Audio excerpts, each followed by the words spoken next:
Plural হিসেবে ব্যবহৃত হয়। তো আমরা জানি যে ফিশ হচ্ছে একই সাথে সিঙ্গুলার এবং প্লুরাল হিসেবে ব্যবহৃত হয়। অপশন গ হচ্ছে এখানে correct. Number 6, find out the correct passive form of the sentence who taught you friends. তো এখানে হু আছে, আমরা জানি যে হু যুক্ত সেন্টেন্সকে প্যাসিভ করতে গেলে তার পরিবর্তে বাই হুম ব্যবহৃত হয়। সো অপশন গ বাদ, এখানে ক খ এবং ঘর মধ্যে একটি হবে। তো বাই হুম ব্যবহৃত হলো, তারপর অবজেক্টটা সাবজেক্ট হবে, ইউ হচ্ছে এখানে অবজেক্ট, সেটি সাবজেক্ট হয়ে যাবে। তো আমরা জানি যে ইন্টারোগেটিভ সেন্টেন্সে ভার্বটি আগে ব্যবহৃত হয়। সো ইউর সাথে পাস্ট টেন্সে আছে যেহেতু ইউর সাথে ভার্ব ওয়ার ব্যবহৃত হবে। তাহলে by whom were you taught friends, যেটা হচ্ছে অপশন ঘতে। অপশন ঘ হচ্ছে এখানে correct. Number 7, the old man was tired of walking, here walking is an. তো এখানে অফ হচ্ছে একটা প্রিপোজিশন। তো আমরা জানি যে বেসিক্যালি প্রিপোজিশনের পরে নাউন ব্যবহৃত হয়। তো প্রিপোজিশনের পরে ওয়াক হচ্ছে একটি ভার্ব, যার সাথে ভার্ব এর সাথে আইএনজি যুক্ত হয়ে এটি এখানে নাউন হিসেবে ব্যবহৃত হয়েছে। আমরা জানি যে ভার্বের সাথে আইএনজি যুক্ত হয়ে জিরান নাউন হিসেবে কাজ করে। সুতরাং এখানে অপশন ঘ হচ্ছে correct. Number 8, which one is a correct sentence? The doctor found my pulse, examined my pulse, took my pulse, saw my pulse. তো এখানে সটা বেসিক্যালি ভুল। এখানে টুক এবং এক্সামাইন ডাক্তার করতে পারে, বেসিক্যালি ডাক্তার পালস চেক করেন। তো টুক এবং examined according to Collins dictionary, took এবং এক্সামাইন ফাউন্ডের মধ্যে চলে আসে, অর্থাৎ the doctor found my pulse. এখানে যদি একটা অ্যান্সার করতে হয় তাহলে ফাউন্ড হবে correct. Number 9, I will not let you go. In this sentence go is an। তো এটা খুবই সুন্দর একটি প্রশ্ন। আমরা জানি যে লেট এর পরে, যে লেটের পরে যদি কোনো ভার্ব বসে তাহলে সেটি বেস ফর্ম ব্যবহৃত হবে। তো ভার্বের বেস ফর্মকে আবার বলা হয় বেয়ার ইনফিনিটিভ, অর্থাৎ টু ছাড়া যে ইনফিনিটিভ ব্যবহৃত হয় সেটাকে বেয়ার ইনফিনিটিভ বলে। যেহেতু এখানে শুধু ভার্বের বেস ফর্ম ব্যবহৃত হয়েছে, এটা এক ধরনের বেয়ার ইনফিনিটিভ। সো অপশন ক তে দেয়া আছে ইনফিনিটিভ, অপশন ক হচ্ছে এখানে কারেক্ট।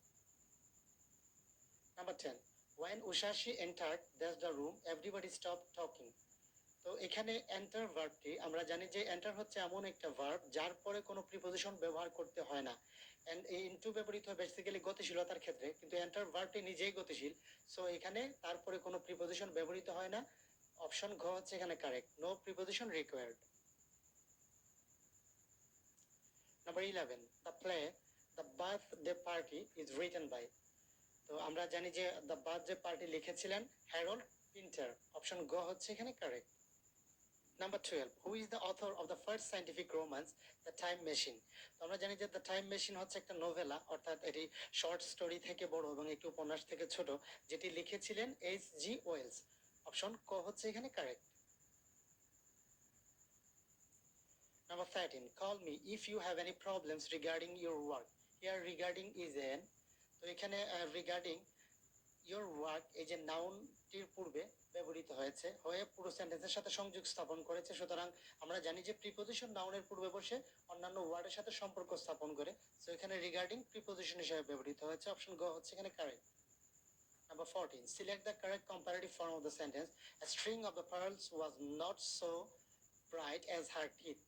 তো এখানে সো অ্যাজ এর ব্যবহার আছে, এটা হচ্ছে পজিটিভ ডিগ্রি, অর্থাৎ পজিটিভ সেন্টেন্স। সো সেটাকে আমাদের কম্পারেটিভ ডিগ্রিতে রূপান্তর করতে হবে। তো এই ক্ষেত্রে আমরা জানি যে অবজেক্ট যেটি থাকে সেটি সাবজেক্ট হয়ে যায়। সো হবে হার টিথ, যেহেতু হার টিথ হচ্ছে প্লুরাল, তার সাথে ওয়ার ব্যবহৃত হবে। হার টিথ ওয়ার, তারপর হচ্ছে এখানে যে পজিটিভ ডিগ্রি আছে সেটা কম্পারেটিভ ফর্ম হবে। So her teeth were brighter than a string of pearls, যেটা আছে অপশন খতে। অপশন খ হচ্ছে এখানে correct. Number 15, come on, it's time to go home, here home is in। তো এখানে হোম কি হিসেবে ব্যবহৃত হয়েছে? আমরা যদি বলি ইটস টাইম টু গো, এখন যাওয়ার সময় হয়েছে, সেন্টেন্সটি সম্পূর্ণ হয়। হোম ছাড়াও সেন্টেন্সের অর্থ সম্পূর্ণ করতে পারতেছে। তো এখানে হোম বেসিক্যালি গো ভার্বটিকে মডিফাই করতেছে। কারণ হচ্ছে হোম ভার্ব দ্বারা একটা প্লেস বোঝানো হয়েছে, কোন বা একটা ডিরেকশন বোঝানো হয়েছে। সো এখানে হোম অ্যাডভার্ব হিসেবে ব্যবহৃত হয়েছে যেহেতু এটি গো ভার্বটিকে মডিফাই করতেছে। সুতরাং অপশন ঘ হচ্ছে এখানে correct.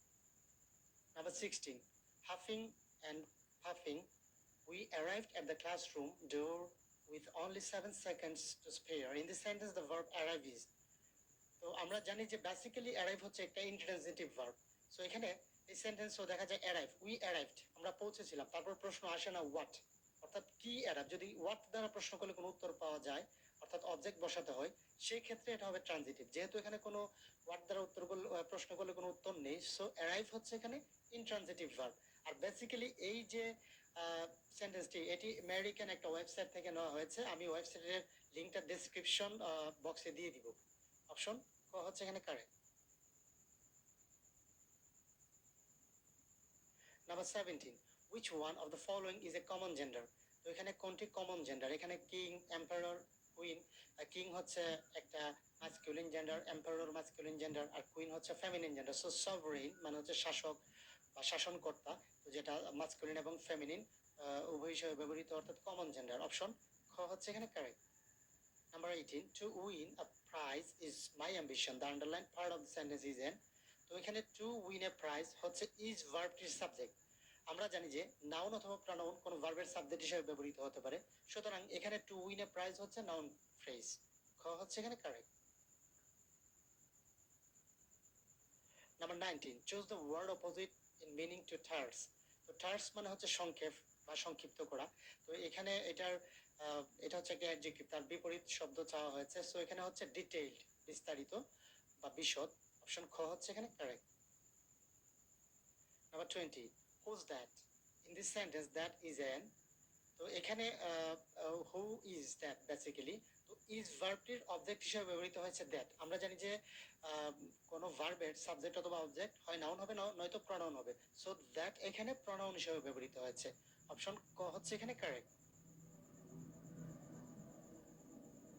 Number 21, what is the noun form of the word know? Know ভার্বটির নাউন ফর্ম হচ্ছে নলেজ। অপশন খ হচ্ছে এখানে correct. Number 22. Why? Then 'tis none to you, for there is nothing either good or bad, but thinking makes it so. This extract is taken from the drama. এটা কোন drama থেকে নেওয়া হয়েছে? আমরা জানি যে এটা শেক্সপিয়ারের হ্যামলেট থেকে নেওয়া হয়েছে। অপশন ঘ হচ্ছে এখানে correct. Number 23. Made weak by time and faith, but strong in will to strive, to seek, to find and not to yield is taken from the poem written by. এটা হচ্ছে একটা বিখ্যাত উক্তি, যেটা নেওয়া হয়েছে আলফ্রেড টেনিসনের ইউলাইসিস থেকে। অপশন গ হচ্ছে এখানে correct. Number 24, give somebody a piece of your mind means to. তো এটার মানে হচ্ছে যে কাউকে বলা যে রাগান্বিত অবস্থায় আছি আমি, so tell someone that you are very angry with them. Option ক হচ্ছে এখানে correct. Number 25, I shall help you provided you obey me. তো এখানে আন্ডারলাইন ওয়ার্ডটি কোন ধরনের পার্টিসিপল হিসেবে ব্যবহৃত হয়েছে? I shall help you হচ্ছে একটা ক্লজ, you obey me এটা হচ্ছে আরেকটা ক্লজ। সো এখানে প্রোভাইডেড যার অর্থ হচ্ছে যদি, এখানে অর্থাৎ ইফ এর রিপ্লেসমেন্টে এটা ব্যবহৃত হয়েছে। এটি দুটি ক্লজকে সংযুক্ত করেছে। আমরা জানি এই কাজটি করে থাকে কনজাংশন। সো এখানে অপশন গ হচ্ছে correct. Number 26, identify the correct spelling. তো কোয়েশ্চেনিয়ার এখানে কোন স্পেলিংটি কারেক্ট? যেটা আছে অপশন গতে ডাবল এন এআইআরই।